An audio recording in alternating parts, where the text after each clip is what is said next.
Boa noite. Tô brincando. E moçada, a aulinha agora, ela vai ser uma aula mais densa, mas vocês vão ter que prestar bastante atenção no que eu vou tentar ensinar. Ensinar, tá? Tentar ainda. Vamos tá começando ela. A aula de hoje, ela é mais uma análise fundamentalista.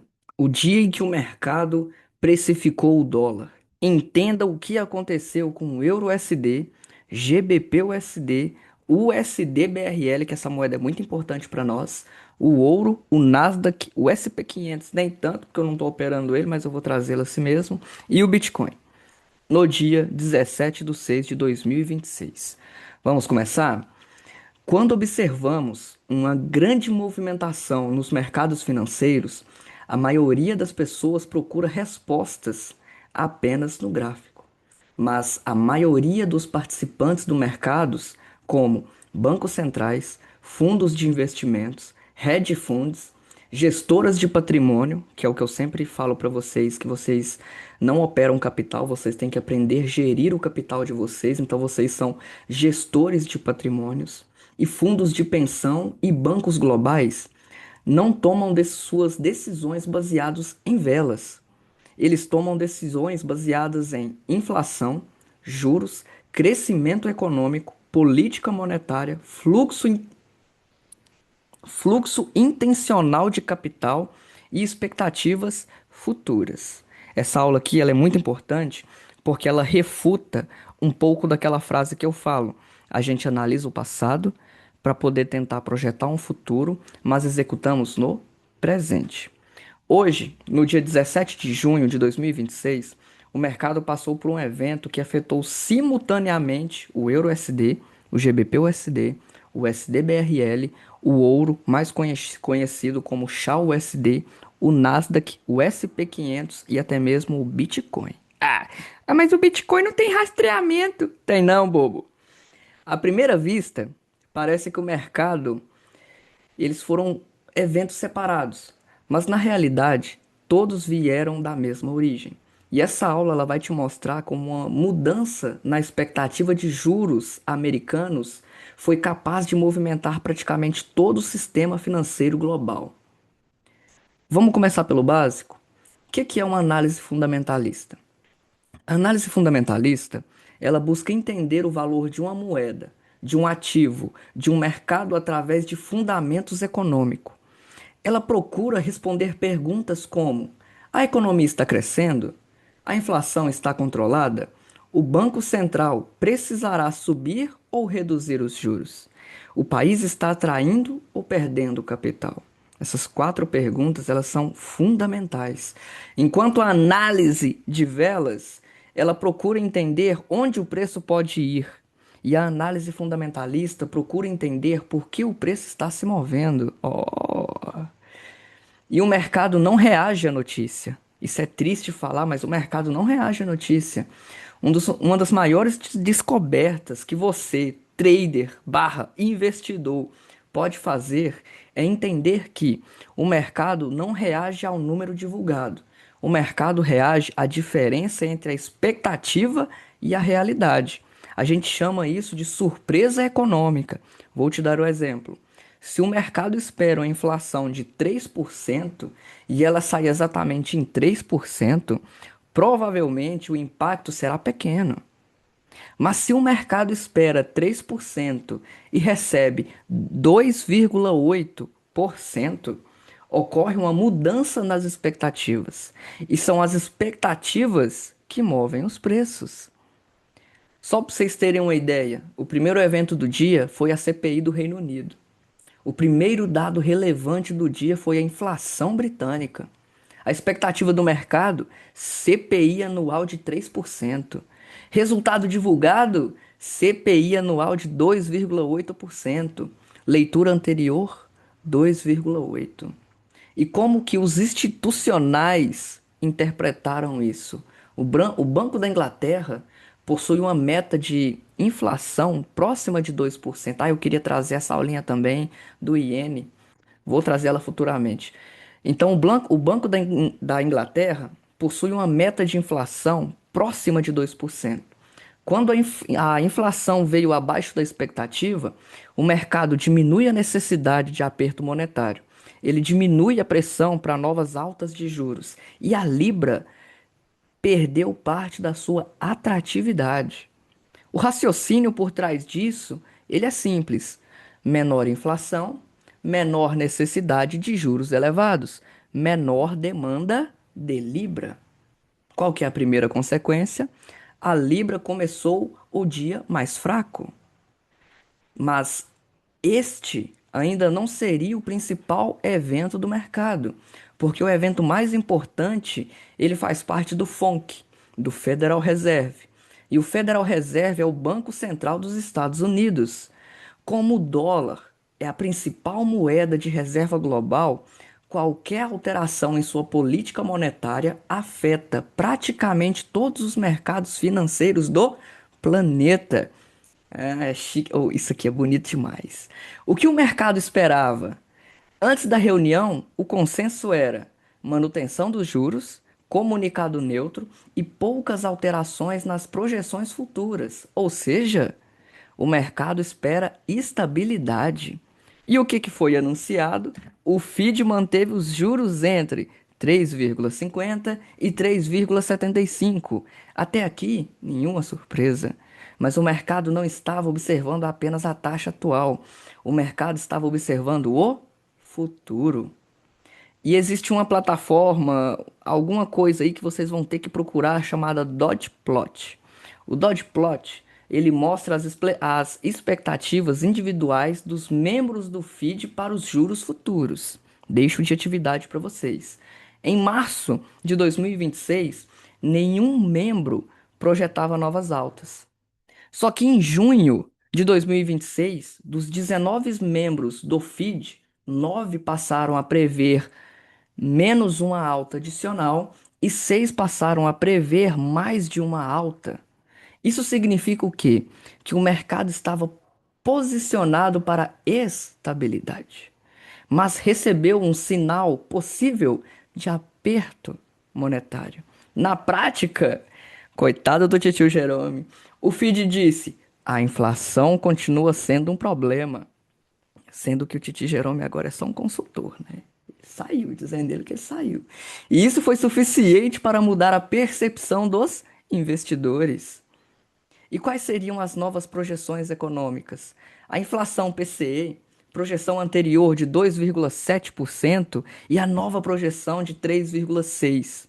Core PCE, a nova projeção de 3,3%. O desemprego, projeção em 4,3%. E o crescimento econômico do PIB em 2,2%. E o que que os gestores viram? Eles observam inflação persistente, mercado de trabalho forte e economia ainda crescendo. Possibilidade de juros elevado por mais tempo. E a conclusão institucional, ela é simples. Os Estados Unidos podem manter juros elevados por mais tempo do que o mercado esperava. E isso muda completamente o fluxo global de capital. Mas isso já é precificado. A precificação é o processo pelo qual o mercado ajusta o valor dos ativos com base em novas informações. O que aconteceu hoje, no dia 17/6, não foi apenas volatilidade, foi uma reprecificação dos juros futuros americanos. Os investidores recalcularam o valor de praticamente todos os ativos financeiros. E é aí que entra o conceito de curva de juros. Os profissionais não analisam, digamos assim, apenas os juros atuais. Eles observam juros de 3 meses, juros de 6 meses, juros de 12 meses, juros de 24 meses e juros de 5 anos, até 10, dependendo do cara que está analisando. Quando o FID altera sua comunicação, toda a curva de juros se move. É quando a curva se move, as moedas se movem, as bolsas se movem, os commodities se movem e até mesmo as criptomoedas se movem. Isso é interessante. Ô, moçada, eu gosto demais dessas aulas de fundamentalistas, vocês não têm ideia. Foda que eu não tenho tempo de trazer muitas. que elas demandam de um tempo que eu não tenho ainda, mas eu vou trazer ela mais mastigada para vocês futuramente. E aí entra aqui um papel, um termo que eles chamam lá nos Estados Unidos, que são os seus treasuries, que eles gostam de estar falando, que são os tesouros, são os títulos públicos americanos, são considerados um dos ativos mais seguros do mundo. Após o FONC, os rendimentos dos tesouros, digamos assim, eles subiram. Aí entra aquele dilema dos grandes fundos. Imagine um gestor responsável por bilhões de dólares. Ele precisa escolher apenas duas opções. A opção A, investir em ativos de risco, e a opção B, receber juros elevados em títulos americanos considerados seguros. Ah, que é isso? Quando os tesouros se tornam mais atrativos, o capital tende a migrar para os Estados Unidos. E aí entra aquele famoso fluxo de capital global. O dinheiro internacional, ele procura o quê? Rentabilidade, segurança e liquidez. Quando os Estados Unidos oferecem melhores condições, o capital global, ele entra no dólar. E aí entra aquela relação do o que aconteceu com o euro USD hoje? Muitos traders procuram uma notícia negativa para o euro, mas não houve um grande evento europeu responsável pela queda. O principal fator foi o fortalecimento do dólar global. O euro não precisou ficar fraco, o dólar apenas precisou ficar forte. E o que que aconteceu com o GBP-USD, que é os dois ativos que eu trago no canal para vocês? A Libra, ela sofreu um efeito duplo. Primeiro impacto, a inflação das expectativas. E o segundo impacto, o fortalecimento do dólar. Por isso o GBP-USD caiu com essa intensidade, com esse desejo de buscar petróleo. E agora eu quero trazer para vocês aqui, ó, deixa eu só mostrar esse ativo lindo que nós temos aqui, ó, que é o SDBRL, porque querendo ou não, a gente mora no Brasil, a gente tem que comprar dólar. Só para você ter uma ideia, quando a gente tira o nosso capital BRL, digamos assim, e deposita no Forex para poder estar operando, a gente tá, digamos que, influenciando a moeda dólar ficar forte. Parece até uma ironia, né? A gente tá desvalorizando a nossa própria moeda. Só que é isso, velho. Não tem o que fazer. E o que que aconteceu com o SDBRL? O mesmo movimento atingiu o real brasileiro. Enquanto o FID adotava uma postura mais madura, dizendo eles, o mercado também observava as expectativas de flexibilização monetária no Brasil. Na comparação internacional, os Estados Unidos, juros altos, certo? Possibilidade de novas altas. No Brasil, expectativa de redução gradual dos juros. Consequência, maior atratividade relativa para o dólar. Resultado, possivelmente, o SDBRL em alta. Ah, o dólar vai ficar caro novamente, hein? Sei não. E aí, isso também teve hoje um impacto no Shao USD, o nosso queridinho ouro, né? O Shao USD. O ouro, ele não paga juros. Quando os rendimentos dos tesouros aumentam, o custo de oportunidade de manter ouro aumenta. O raciocínio institucional é: por que manter um ativo sem rendimento se os títulos americanos estão pagando mais? Consequência, pressão negativa para o ouro. Lembra que eu sempre brinco que o euro USD, o GBP USD e o XAU USD, na maioria das vezes, eles andam para o mesmo lado? Ah, que isso, moçada. E aí teve até um impacto na Nasdaq, que muitos de vocês, não sei porquê, mas vocês gostam de operar esse mercado chibatoso. A Nasdaq, ela concentra empresas de crescimento. Grande parte do valor dessas empresas está nos lucros futuros. Quando os juros sobem, o valor presente desses lucros diminui. O valuation, vocês já estudaram sobre valuation, né? Eu não preciso trazer isso aqui não. O valuation fica mais pressionado. Qual que é a consequência? A Nasdaq torna-se extremamente sensível a discursos do Federal Reserve. Ah, que é isso? Não. Eu tenho que preparar essa aula aqui mais gostosa para vocês entenderem com slides e tudo mais, para vocês verem que a análise fundamentalista, Ela é mais gostosa que a análise grafista, mais gostosa que qualquer teoria que você vai aprender no mercado. E aí isso impacta também até o SP500, que muitos de vocês também gostam de estar olhando, analisando e operando. Não sei por quê, né? Mas vocês gostam. O SP500, ele é mais diversificado, mas os juros elevados significam coisas que podem alterar o comportamento de seu preço. Um crédito mais caro, um menor consumo, menores investimentos e menor crescimento econômico futuro. Consequência, redução do apetite por ações. Olha só, uma redução do apetite por ações. E o Bitcoin? Hã? E o Bitcoin? BTC-USD. Olha que gráfico chibatoso. Também tem 5 minutos, né? Vocês vão ficar olhando aí para vocês entenderem. Muitos acreditam, né, digamos assim, que o Bitcoin opera isoladamente. Só que vocês têm que lembrar, dependendo do jeito que você opera o Bitcoin, você está operando BTC-USD. Se você está operando no real, você está operando o BTC-BRL. Então, assim, grandes fluxos institucionais também influenciam o mercado cripto. Quando o Fed endurece sua postura, a liquidez global diminui. Os ativos conservadores tornam-se mais atrativos e o apetite por risco diminui. Consequência, a pressão negativa para o Bitcoin no curto prazo. Vocês sabem por que que o Bitcoin está nessa queda infinita? Vocês vão matar a charada hoje. E como um fundo bilionário analisa esse dia? Os grandes gestores, na maioria das vezes, não começam pelo gráfico. Eles analisam uma inflação, os bancos centrais, o que eles estão fazendo, a taxa de juros, a curva de juros, o fluxo de capital entrando e saindo e o seu possível crescimento econômico. Somente depois observam o comportamento do preço. E a grande lição dessa aula, possivelmente do dia 17 de 6 de 2026, não foi provocada por um único número. Ela foi provocada por uma mudança nas expectativas sobre os juros americanos. O Reino Unido apresentou uma inflação abaixo do esperado. O Federal Reserve indicou que os juros podem permanecer elevados por mais tempo. Os investidores reavaliaram suas posições e o capital migrou para onde? Para os Estados Unidos. O dólar se fortaleceu globalmente.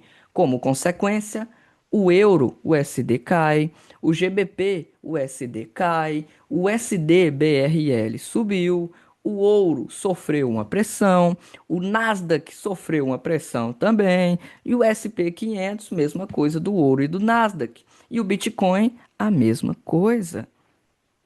Independente do capital que está entrando ou está saindo, querendo ou não. Ai, mas o Bitcoin, ele é irrastreável. O Bitcoin, ele não demanda disso, não. Vai nessa, bobo. Vai nessa. Tem fundo financeiro gigantesco chamada. Não vou nem falar o nome para não causar intriga da oposição aí, porque tem uns analistas de Bitcoin que acham que o Bitcoin ele vai substituir alguma moeda. Possivelmente um dia isso pode acontecer, mas eu tenho quase que certeza que na nossa vez a gente não vai ver isso acontecer, não. Pode ser nas gerações futuras. E uma conclusão final que eu deixo para vocês aqui é que a análise fundamentalista, ela não busca prever o futuro, ela busca compreender como o dinheiro se movimenta pelo sistema financeiro global. Porque querendo ou não, a gente participa de um sistema. E esse sistema, ele é rastreável. Os preços não mudam apenas quando os fatos mudam. Os preços mudam quando as expectativas mudam. E quando bilhões de dólares mudam suas expectativas ao mesmo tempo, o resultado aparece em todos os mercados. O trader observa o preço, o analista observa os dados, o gestor observa as expectativas e o mercado se move quando essas expectativas mudam. Então, é aquilo que eu sempre falo. A gente analisa um passado para poder projetar um futuro, mas executamos no presente. E tem certas informações que ela tá acima da nossa alçada. E a gente tem que aceitar isso. E é igual a operação do GBP-USD de hoje.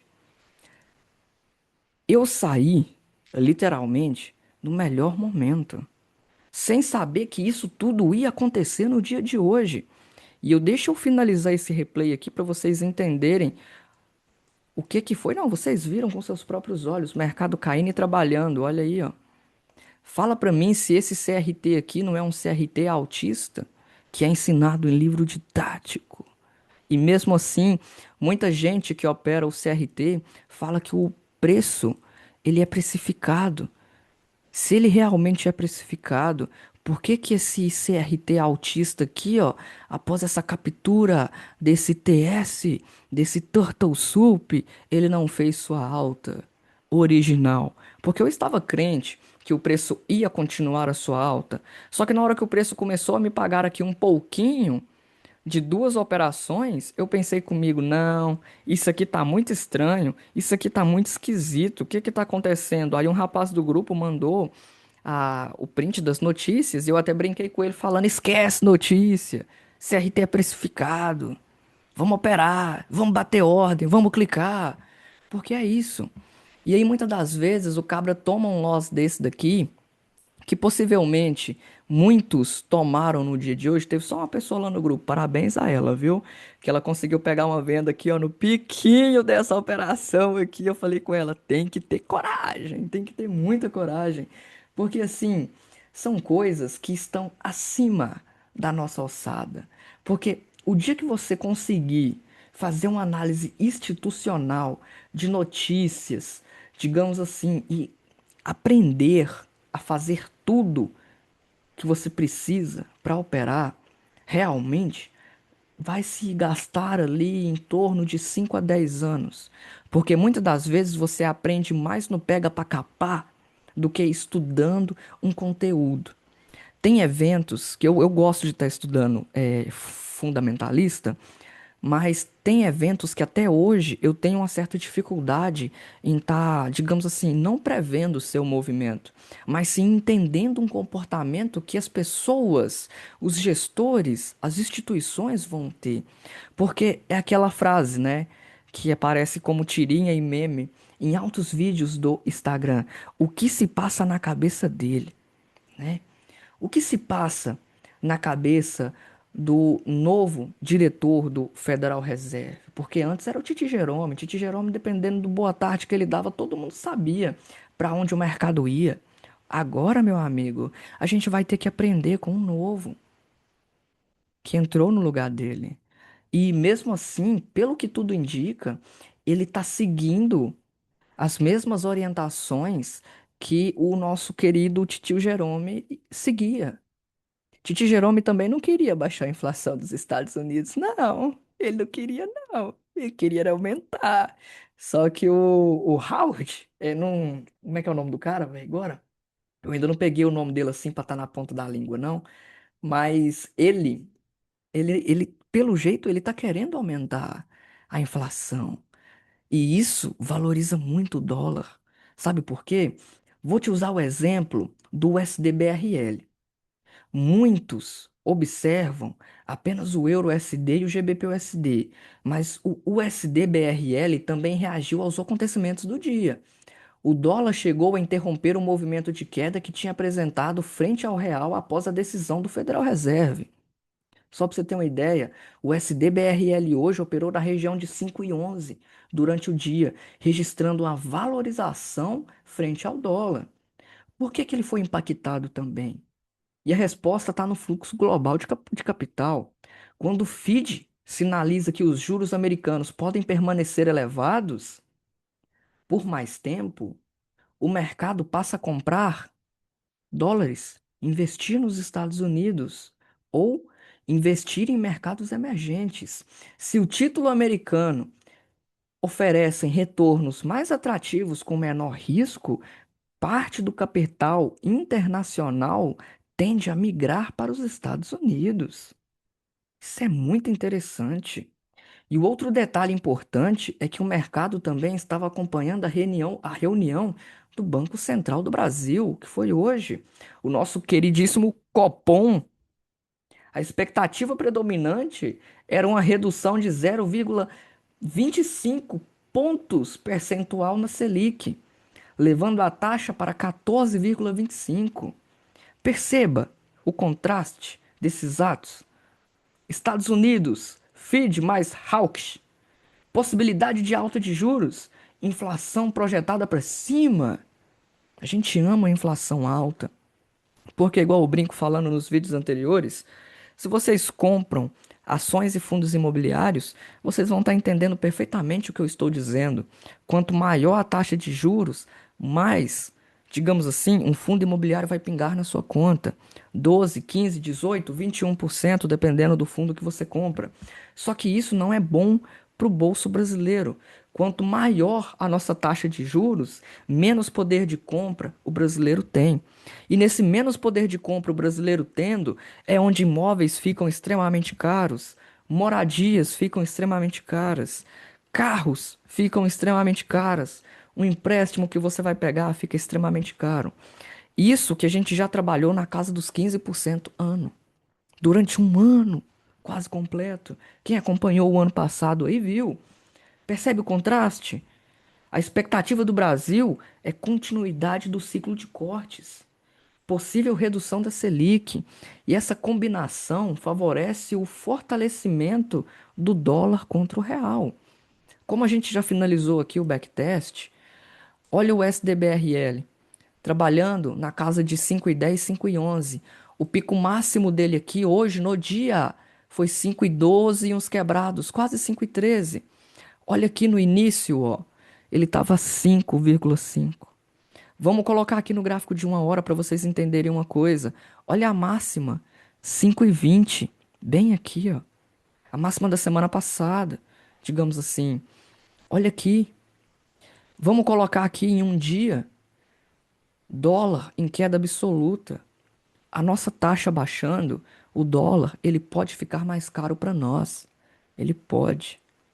E aí é onde a gente sai perdendo na relação de estar depositando e tá sacando. Como assim? Igual, eu não sei se eu brinquei com vocês no vídeo em algum dos vídeos passados, mas dependendo do movimento que o dólar tá, o preço que o dólar tá, eu evito até tá sacando os meus dólares para minha conta BRL, porque eu vou estar perdendo na relação de desvalorização de capital. Igual os gestores que compravam dólar a 6,30, achando que ia bater 7, achando que ia bater 8. Você acha que esses caras estão na operação até hoje? É claro. Eles vão perder quase US$ 1 de desvalorização, até mesmo mais de US$ 1 de desvalorização. Claro que não. Eles não vão perder, eles vão manter ali, ó, aquele dinheiro deles. Enquanto o dólar estiver trabalhando embaixo, eles vão manter e vão recomprando suas posições. É assim que institucional opera. Institucional, na maioria das vezes, ele não compra porque bateu no nível, porque bateu no fair value gap, porque bateu no rejection, porque bateu no breaker, porque bateu no IFVG, porque bateu numa trendline, num suporte ou numa resistência, porque tá fazendo um AMDX, que a galera agora tá migrando pro Quarterly, não sei porquê, né, mas tá todo mundo migrando pro Quarterly. E aí acontece uma coisa interessante, eles operam sem stop loss, a gente opera variação de taxa cambial, eles operam a própria moeda, eles compram e vendem. Só que na relação de comprar dólares e vender dólares, comprar BRL e vender BRL, é a mesma coisa o iene, o SDJPY. Eu compro dólar e vendo iene, eu compro iene e vendo dólar, e assim vice-versa, toda a vida. Essa é a questão. Muitas das vezes, nós que estamos aqui entre o PC e a cadeira, a gente está operando variação de preço de ativo, a gente está operando variação de preço cambial e muitos não entendem isso. Pelo simples fato da gente ter stop loss, a gente aceita perder 1% para ganhar 3%. A gente aceita perder 1% para ganhar 5%. A gente aceita perder 1% para ganhar 2%.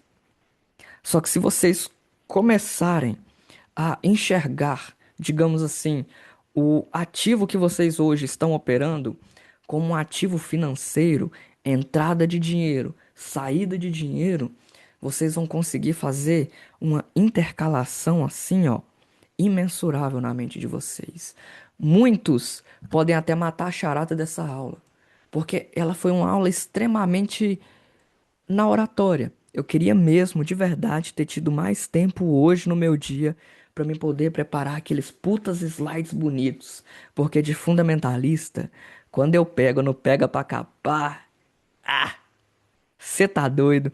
Quem tá no grupo já conseguiu acompanhar as análises que eu faço nas sexta-feiras de payroll, que são uma das análises mais gostosas. Eu paro tudo que eu tô fazendo nas análises de payroll para mim acompanhar o nosso querido titio Jerome. Só que ele não está mais entre nós na relação de estar lá fazendo o comunicado. E agora a gente vai ter que aprender um novo contexto do novo diretor do Federal Reserve, digamos assim, né? Como é que é o nome dele?